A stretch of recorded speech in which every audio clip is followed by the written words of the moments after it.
Hi, hello viewers. In this video, we are going to continue the rise of nationalism in Europe, hunger, hardship, and popular revolt.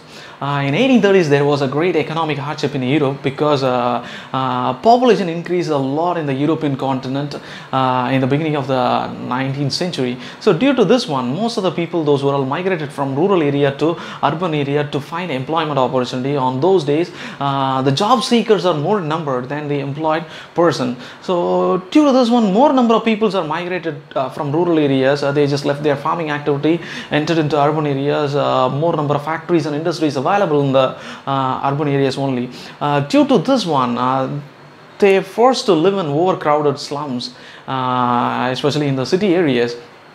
As well as the small producer, they just faced a stiff competitions against the cheap machine-made products from industrial revolution. Due to industrialization, the more number of factories and industries, they are just producing a more number of goods, as well as they are just ready to sell those products for cheap prices. So it's quite extremely hard for the small producers. This case especially in textile production, because in textile production area only partially mechanized, rest of the work they need to do manually. It's quite tough for that workers to earn a lot of money.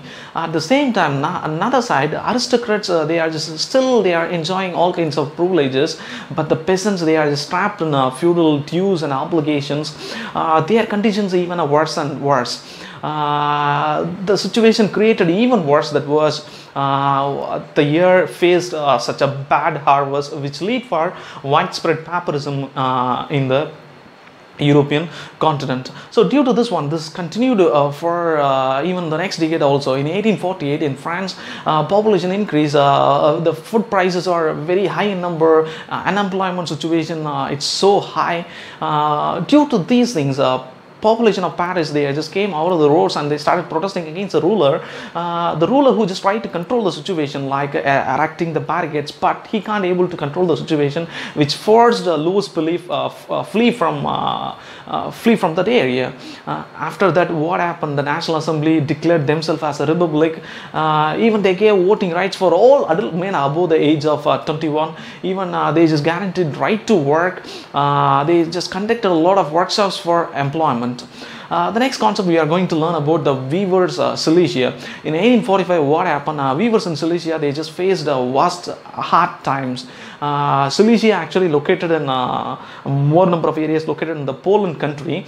So here the contractors, they just face that worst situation because weavers face that worst situation because of the contractors. Contractors only gave orders to these weavers, as well as they will give raw materials. Once the products finished, means they will just acquire all those finished textiles.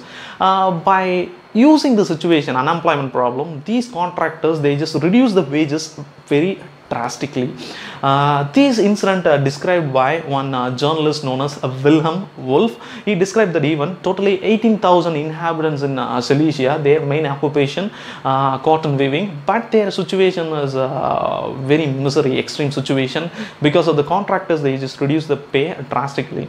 On 4 June 2 p.m, these contractors, these weavers entered into the mansions of the contractors to demand for higher wages.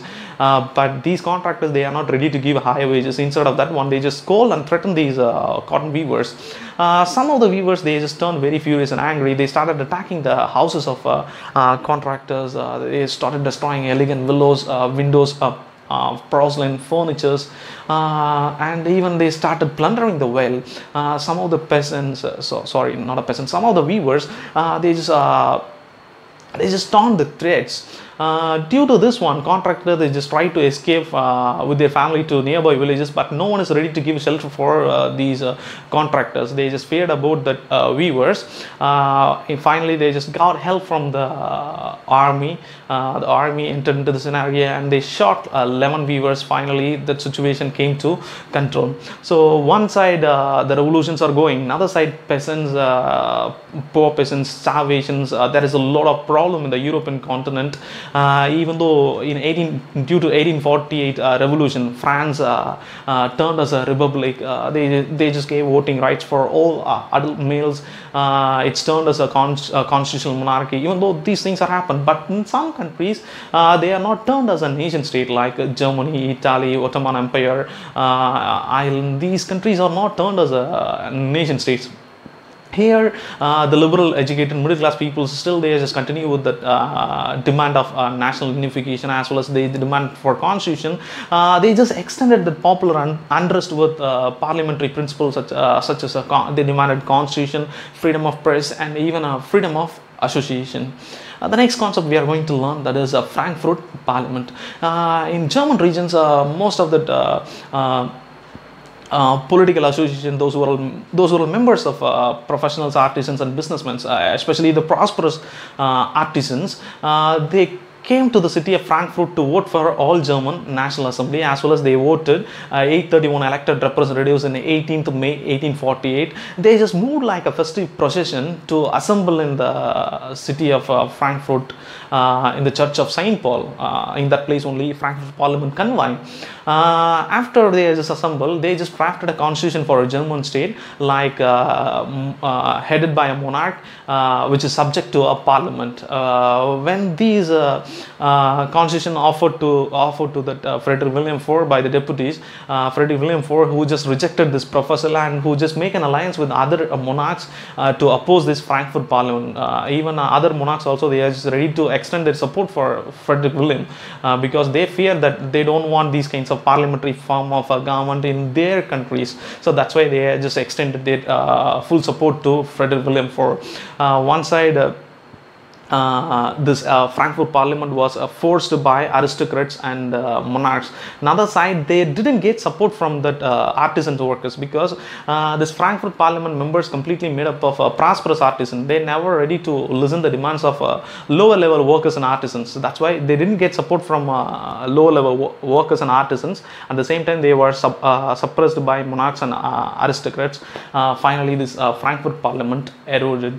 The next concept, voting rights for women, political rights for women, is considered as controversial within the liberal movement, because when the first political experiment was tested in France, but they are not ready to give voting rights for women. Even though the women, they started their own political associations, they started their own newspapers, even though they are just participating in political meetings and demonstrations, but they are not ready to give voting for women. Even when the Frankfurt Parliament was convened in the Church of Saint Paul, they are not allowed to take part in their meetings, or they are not allowed to turn as representatives. Instead of that one, they are just simply allowed to allowed as observers in the visitors gallery.